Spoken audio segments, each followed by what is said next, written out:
Na današnji praznik, bogojavljenje, tradicionalno se pliva za časni krst. Mi idemo još jednom ovoga jutra u Kruševac. Ljiljo, gde će se nadmetati hrabri i odvažni Kruševljani i kako je organizovana ova manifestacija?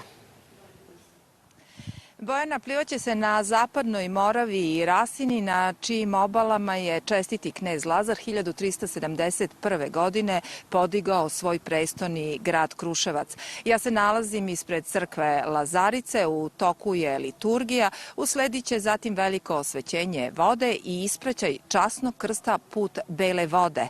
Sela na obali Zapadne Morave, gde se već 23 godine organizuje ovo viteško nadmetanje. Pa da čujemo nešto više od organizatora. Da tu liturgijsku radost prenosimo i na obale Zapadne Morave.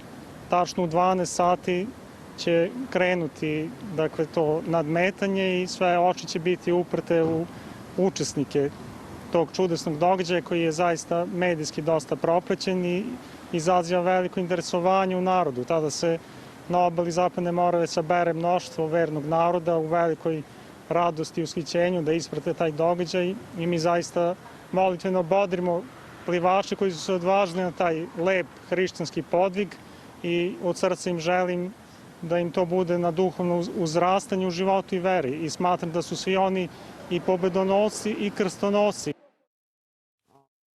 U Beloj vodi tradicionalno se okupi oko 100 plivača. Kao što sam rekla, pliva se i na Rasini i u Šavranu, a i na Ćelijskom jezeru gde se nadmeću odvažni Brusjani.